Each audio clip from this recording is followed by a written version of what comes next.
안녕하십니까. 주일학교에서도 16, 17일 겨울 성경 캠프가 있었습니다.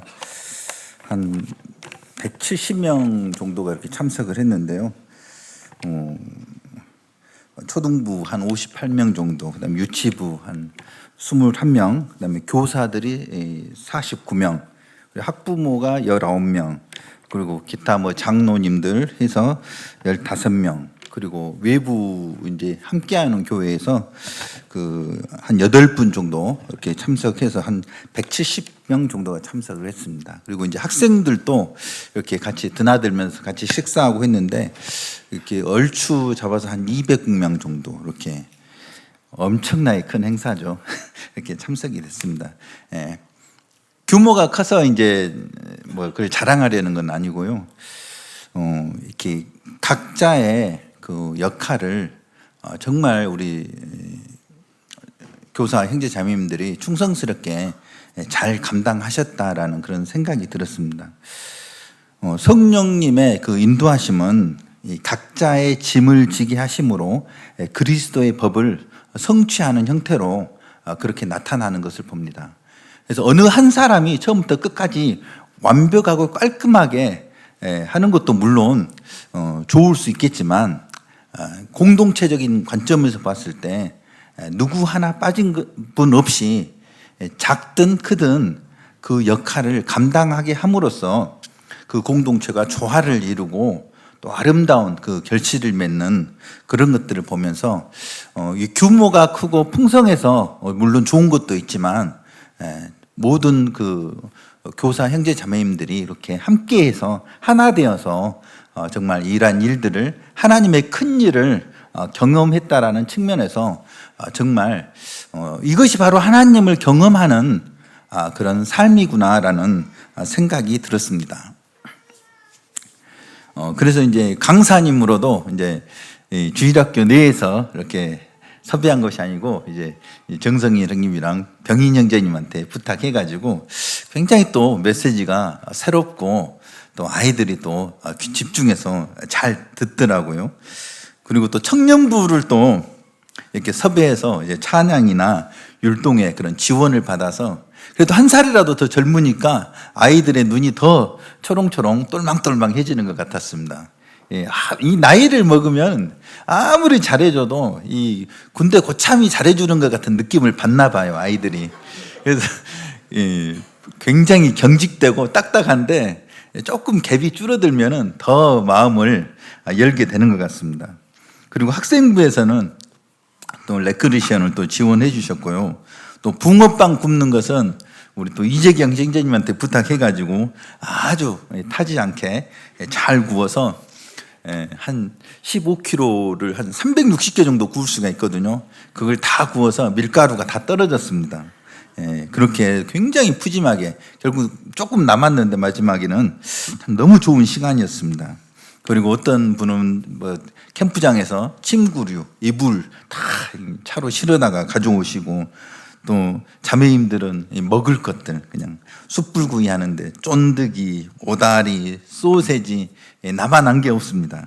소세지도 이번엔 특별히 너무 맛있는 것을 골라가지고 그냥 더 추가로 구입해가지고 아이들이 푸짐한 시간을 가졌고요.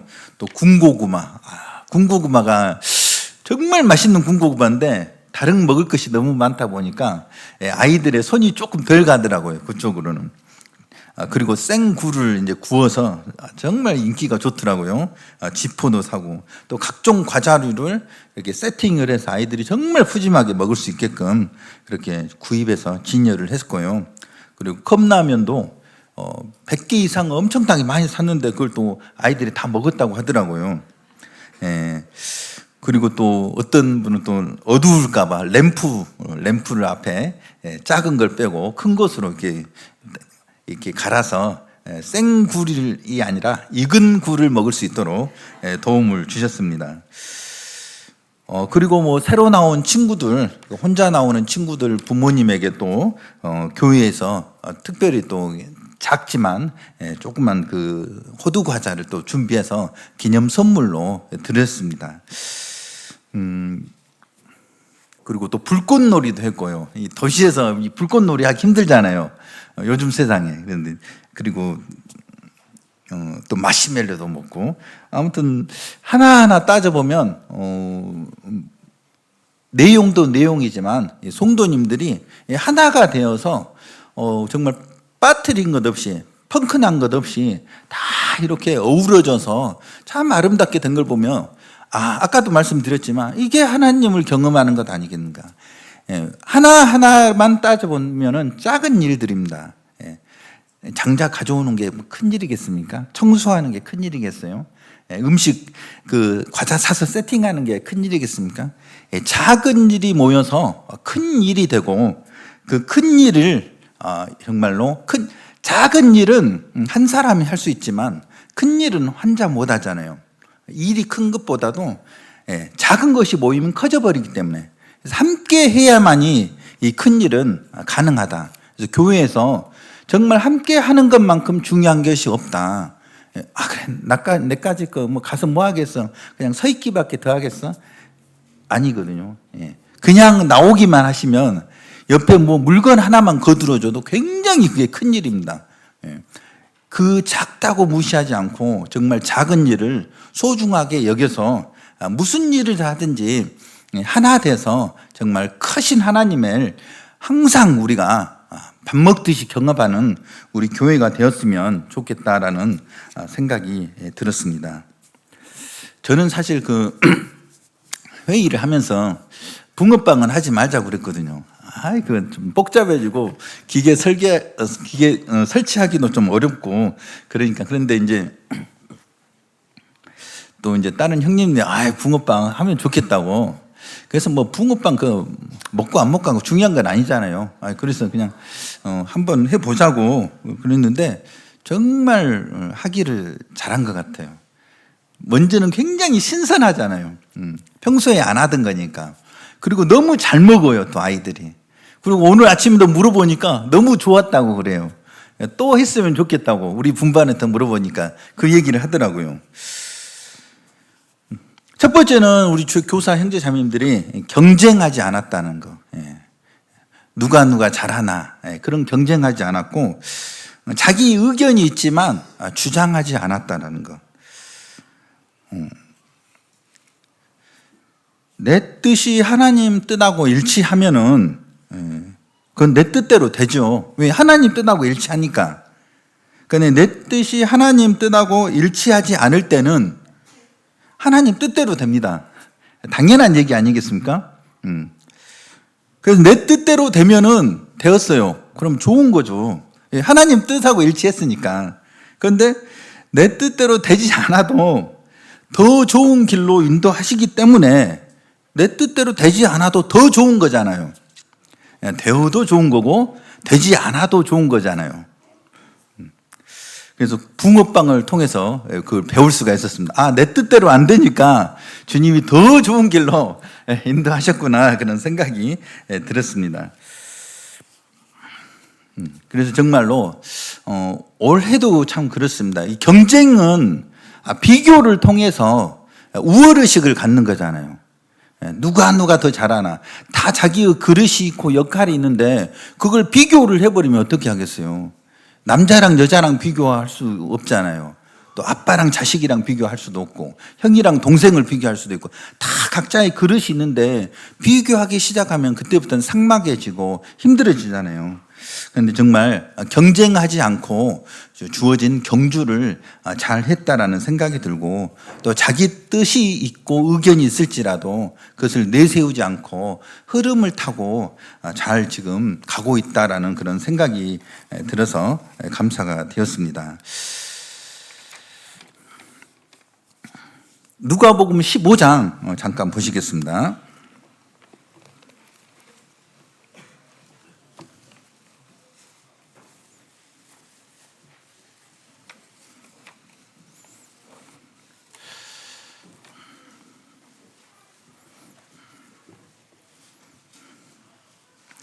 네, 15장은 돌아온 탕자 이야기인데, 예전에 그 형제님이 또 교제를 하셨었고, 이 사례는 너무나도 잘 알고 계시는 그런 그 이야기이기 때문에 굳이 따로 설명하지 않아도 잘 아실 것 같습니다. 아버지에게 두 아들이 있었습니다. 큰 아들과 작은 아들이 있는데, 큰 아들은 모범생이죠. 나처럼 우리 아버지 잘 섬기는 사람 있으면 나와봐. 내가 이렇게 아버지의 명령을 거역함 없이 잘 섬겼지. 이런 모범생 아들입니다. 둘째 아들은 방종하는 아들입니다. 첫째 아들은 율법적인 아들이에요. 모범생 잘 지켰어요. 둘째 아들은 방종이에요. 그냥 문제아죠, 한마디로. 첫째 아들을 다른 말로 네 글자로 표현하면 지 잘난 맛에 산다, 이렇게 표현할 수 있습니다. 뭐라고요? 지 잘난 맛. 율법적이기 때문에, 모범생이기 때문에 항상 1등이 비교해서 자기를 드러내기 때문에 첫째 아들은 어떻게 보면 지 잘난 맛에 삽니다. 둘째 아들은 지 마음대로 살아요. 뭐라고요? 지 마음대로, 지 뜻대로. 첫째 아들은 자기를 드러내기를 좋아하는 성향이 있어요. 비교해서 우월감을 갖기 때문에. 둘째 아들은 자기 욕구를 채우고 싶은 그런 성향이 매우 강합니다. 탐욕과 탐심이 있습니다. 첫째 아들의 특징은 옳은 말을 잘 하고 싶어 하기 때문에 사람을 용납하기가 힘들어요. 첫째 아들은. 자기 동생도 용납을 못 하잖아요. 자기 아버지도 용납을 못 하고. 어떻게 저런 놈한테 선대할 수가 있냐고. 아버지 문제가 있다고. 둘째 아들은 사람을 이용을 해 먹어요. 그 대상이 자기 아버지일지라도 이용합니다. 자기 그 욕심을 채우기 위해서. 첫째 아들은 자기를 경건하다고 생각합니다. 율법을 잘 지키고 뭔가를 모범적으로 살기 때문에. 둘째 아들은 자기 자신을 자유롭다고 생각해요. 아이고, 틀에 빠진 아버지 밑에서 너무 고리타분해. 자유를 찾아서 한번 사람답게 살아볼 거야. 그 자유라는 게 결국은 돼지청에서 돼지 그냥 음식을 먹는 거죠. 이 두 아들의 공통점은 자아가 충만합니다. 저는 첫째 아들일까요? 둘째 아들일까요? 저는 첫째에 좀 가까운 것 같아요. 굉장히 율법적인 부분이 굉장히 강해요. 물론 제가 아니까 3번 말할 거 2번만 얘기합니다. 땡 하고 그냥 은혜로 바뀌어버리면 참 좋잖아요. 사람이 단숨에 그렇게 바뀌는 건 없잖아요. 점진적으로 서서히 생명이 자라듯이 바뀌기 때문에 내가 첫째 아들 같으면 그걸 안 하려고 하나님께 기도해야죠. 정말 따뜻한 사람이 되게 해주세요. 시시비비 좀 덜 가리게 해주세요. 정말 한 번 웃을 거 3번 웃을 수 있도록 해주세요. 만약 첫째 아들 같으면 그렇게 하죠. 둘째 아들 같으면 교회에 오고 싶을 때 오고 싶으면 오고, 오기 싫으면 안 오고, 지 멋대로 뭐 기도하고 싶으면 하고, 하기 싫으면 안 하고, 뭐 맡겨도 기분 내키면 하고, 안 내키면 하고. 공동체가 이게 손해를 보잖아요. 그런 성향이 바로 바뀔 수는 없잖아요. 하지만 내 마음대로 하고 싶은 것 좀 줄어들게 해달라고. 다른 공동체들 생각해서 맞춰갈 수 있게끔 나에게 힘과 능력을 달라고. 그렇게 기도해야 지혜로운 거잖아요. 아예 없어지면 좋겠지만 그것이 안 된다면. 율법적으로 막 뭔가를 나아가는 사람은 결국은 이제 하다 안 되잖아요. 율법은 옳고 그름은 가르쳐 주는데 그것을 실천할 수 있는 능력은 주지 않잖아요. 안 되니까 이제 자포자기 하잖아요. 에라 모르겠다. 그냥 멋대로 살자. 이제 방종으로 막 살아요.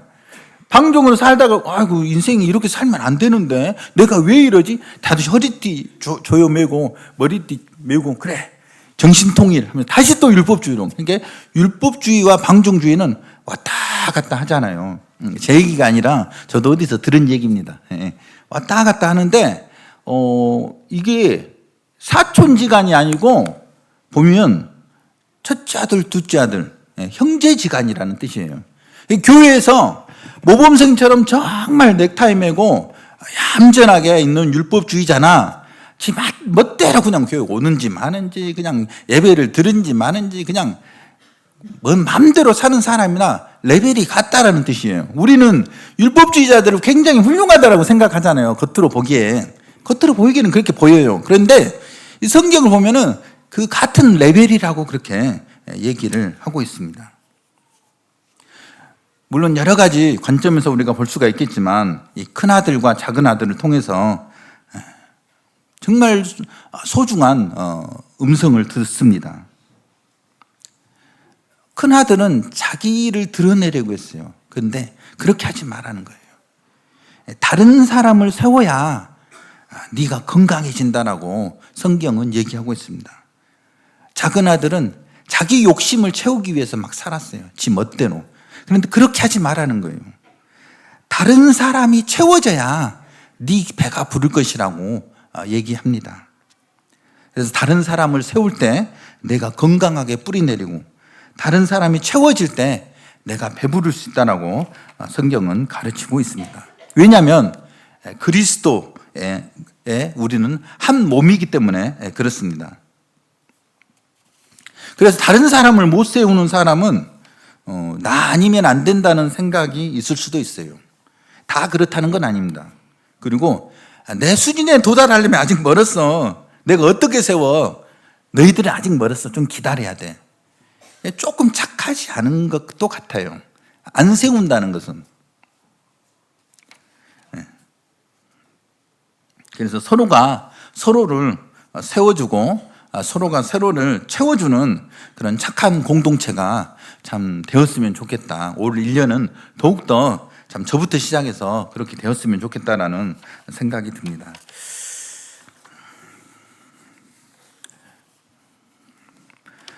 그 둘째가 12절부터 한번 읽어보겠습니다. 그 둘째가 아버지에게 말하되 아버지여 재산 중에서 내게 돌아올 분깃을 내게 주소서 하는지라 아버지가 그 살림을 각각 나누어 주었더니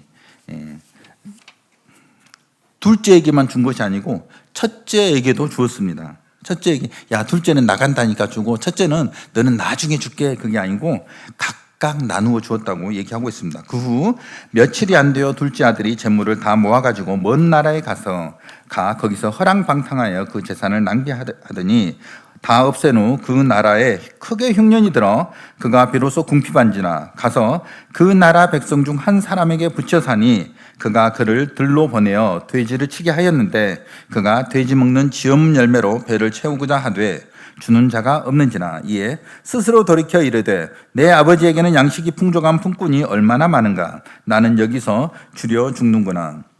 그러니까 굶어 죽을 것 같으니까 이제 가고 싶은 생각이 드는 거예요. 자기가 진짜로 회개했는지 어쨌는지 모르지만 먹고 살만하면 좀 더 버텼을 것 같아요. 그런데 돼지청에서 같이 이렇게 돼지랑 지내다 보니까 자기 신세가 처량하기도 하고 아무튼 가고 싶은 생각이 들었던 것 같아요. 좀 순수하지는 않죠. 처지가 그렇게 되었으니까 가는 거지. 내가 일어나 아버지께 가서 이르기를 아버지 내가 하늘과 아버지께 죄를 지었사오니 지금부터는 아버지의 아들이라 일컬음을 감당하지 못하겠나이다. 나를 품꾼의 하나로 보소서 하리라 하고. 작은 아들이 굉장히 야곱처럼 좀 제 개인적으로 봤을 때는 좀 약삭빠른 부분이 있는 것 같습니다.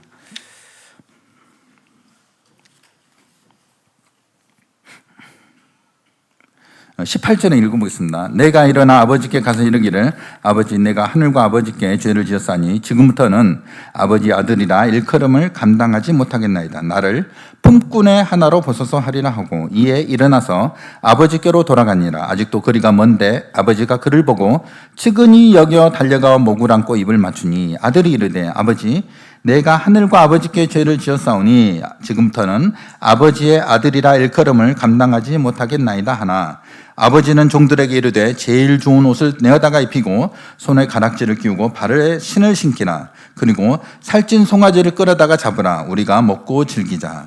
이 내 아들은 죽었다가 다시 살아났으며 내가 잃었다가 다시 얻었노라 하니 그들이 즐거워하더라. 아버지가 이렇게 얘기할 수도 있잖아요. 이제 좀 정신 좀 차렸냐? 다음부터 그러지 마라. 이렇게만 얘기해도 굉장히 훌륭한 아버지입니다. 그러잖아요. 사고 치고 왔는데 파티를 열어준다는 게 이게 상식적이진 않잖아요. 그런데 손에 가락지를 끼우고 발에 신을 신기고 제일 좋은 옷을 입혔습니다. 이것을 저는 은혜라고 표현하고 싶습니다.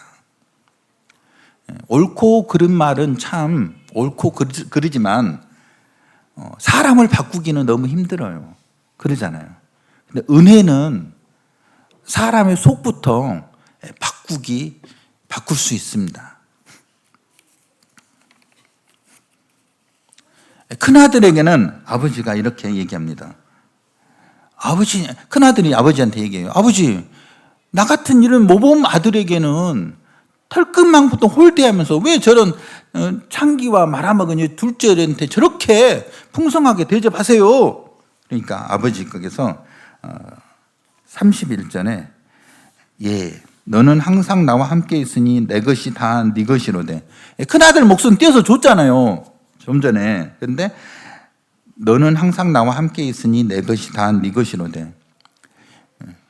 만약에 정상적인 아버지라면 이렇게 얘기할 수 있죠. 이런 건방진 놈. 내 돈 내가 쓰는데 네가 뭔 상관이냐? 이게 자연스러운 거잖아요. 자기 목숨 가져갔잖아요, 이미. 큰아들한테도 이 아버지는 은혜로 이렇게 대답을 해줍니다. 내 것이 다 네 것 아니냐. 그래서 참 우리는 은혜가 임할 때 사람이 진짜로 바뀔 수 있는 여지가 생기는구나. 은혜가 아니면은 바뀌는 척 할 수는 있어요. 그래서 내가 큰 아들이든 작은 아들이든 정말로 진짜로 하려면 아버지의 은혜를 입어야 된다는 것을 본문을 통해서 생각해 볼 수가 있습니다. 아버지 앞으로 뛰어가야 거기에 회복이 있고 치유가 있다라는 것입니다. 우리가 가야 될 은혜, 그 아버지의 은혜, 거기가 어디인가를 생각해 본다면 찬송가 한 구절이 이렇게 떠오릅니다. 내 주의 은혜 강가로, 저 십자가의 강가로, 내 주의 사랑 있는 곳, 내 주의 강가로. 누가복음 23장 한번 보시겠습니다. 누가복음 23장.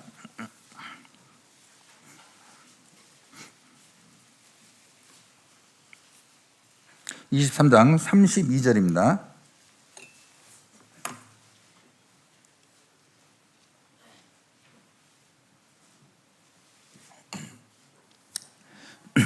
이 부분도 잘 아시는 내용입니다.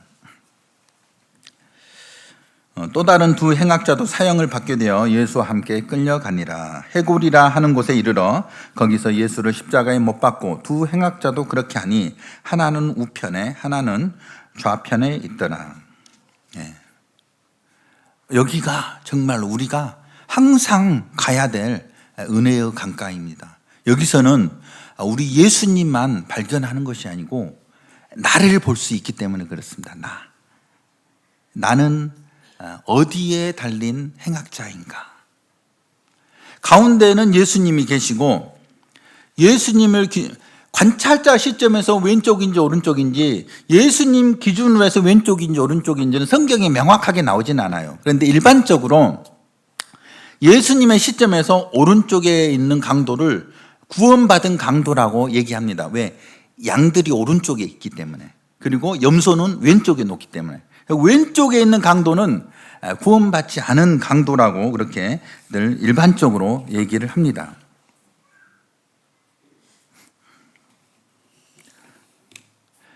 인류를 두 종류로 나눌 수가 있습니다. 한 종류는 자기가 강도인 줄 아는 강도. 그게 한 부류입니다. 또 한 부류는 자기가 강도인 줄 모르는 강도. 이게 한 부류예요. 두 종류로. 우리는 어디에 속해 있습니까? 강도인 줄 아는 강도들이 여기에 앉아 있습니다. 조금 어감은 안 좋습니다만은 강도라니까 듣기 싫잖아요. 근데 하나님 걸 도둑질해서 살잖아요, 사람들은. 우리끼리 있으니까 자연스럽게 얘기할 수 있잖아요.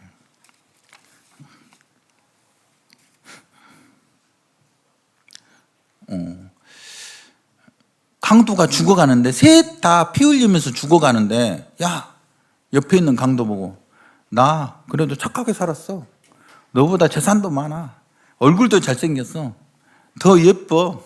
나 착해. 이게 뭔 의미가 있을까요? 똑같이 죽어가는 강도끼리. 그래서 정말 우리는 십자가의 앞에만 가면 사람을 차별할 수가 없어요. 같은 처지라는 걸 알기 때문에. 모양이 좀 다를 수 있고, 삶의 형태가 좀 다를 수 있고, 좀 집이 좀 다를 수 있고, 차가 좀 다를 수 있어요. 입고 있는 옷이 좀 다를 수 있고. 하지만 십자가 앞에 가면은 똑같이 피 흘리며 그 저주 가운데 죽어가야 될 똑같은 입장인 거예요. 거기서 무슨 높고 낮음이 뭐가 의미가 있겠어요? 그것은 내 기준이지. 그래서 우리는 십자가 앞에만 가면 겸손해질 수가 있습니다.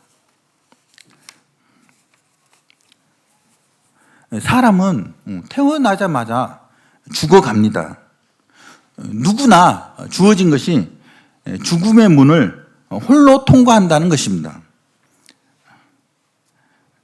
전쟁 때 비슷한 시간대에 같이 죽을 수는 있어도 결국은 이 문은 나 혼자 통과하게 돼 있는데, 그런데 달린 행학자 중 하나는 이렇게 얘기합니다. 네가 그리스도가 아니냐, 너와 우리를 구원해라. 또 다른 강도는 이렇게 얘기합니다. 그 강도를 꾸짖으면, 네가 동일한 정죄를 받고서도 하나님을 두려워하지 아니하느냐. 우리는 우리가 행한 일에 상당한 보응을 받는 것이니 이에 당연하거니와 이 사람이 행한 것은 옳지 않은 것이 없느니라. 예수님을 왕으로 주인으로 인정한 강도를 예수님께서 그 마음을 손으로 딱 잡으셨습니다. 이렇게 잡으신 거예요, 이렇게. 그래서 그 강도가, 그 고백을 한 강도가 손을 이렇게 놓을 수 있잖아요. 예수님이 손을 놓지 않게 되는 것입니다. 그래서 예수께서 이르시되 내가 진실로 네게 이르노니 오늘 네가 나와 함께 낙원에 있으리라 하시니라. 그래서 예수님께서 죽으실 때 죽음을 같이 할 수 없는데 예수님 그분의 능력으로 그 강도와 죽음의 문을 같이 통과하셨어요. 그런데 잡고 계시니까 예수님은 죽으실 수 없잖아요. 살아나실 때 같이 살아나는 거예요. 참 신기하게. 같이 죽고 같이 살아나는 거예요. 살 때는 예수님이 그분의 생명을 띄어서 주었어요. 그러니까 영원히 같이 사는 겁니다. 그래서 죽는 것도 너무 중요하고 살아난 것도 너무 중요합니다. 옛사람이 죽고 예수님의 생명으로 새 사람이 돼서 예수님과 함께 살아납니다.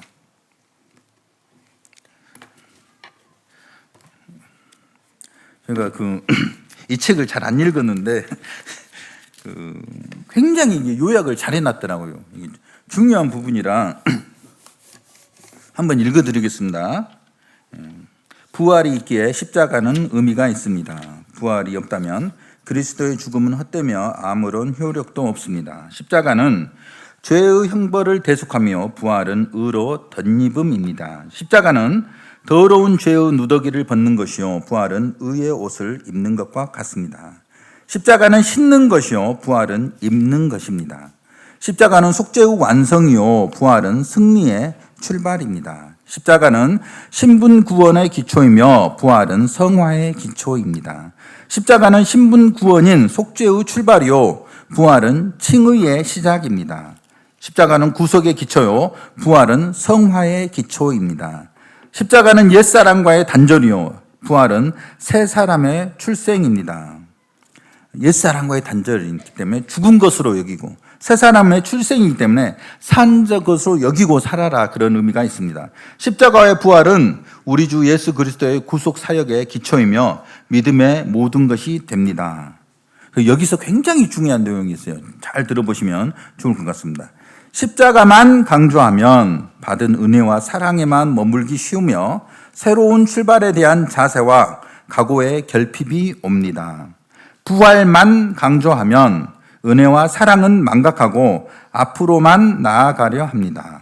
십자가와 부활, 이 두 가지는 신앙생활의 영적 균형입니다. 은혜와 사랑에 기초하여 능력과 승리하는 삶을 사는 전향적인 삶을 가능케 합니다.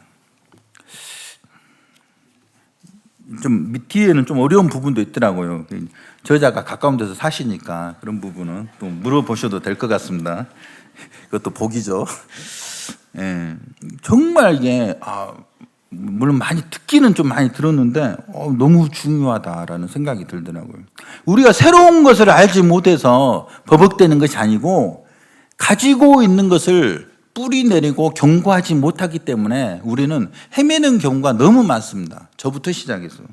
그래서 알고 있는 것만 제대로 잘 다지고 되새겨도 충분하고 넘치다라는 것입니다.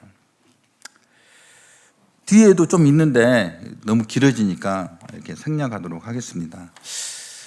20분 안에 끝내려고 하는데 지금 벌써 많이 오버가 됐습니다. 그래서 정말 우리가 십자가와 부활을 생각할 때 우리는 마음껏 일해도 지치지 않고 큰 일을 해도 교만하지 않고 또 일에 매몰되지 않고 예수님을 놓치지 않게 된다는 것입니다. 대단한 뭔가를 해놓고 예수님 놓쳐버리면 다 잃어버린 거랑 똑같잖아요. 그런 어리석은 것이 어디 있습니까? 그냥 노가대한 거지.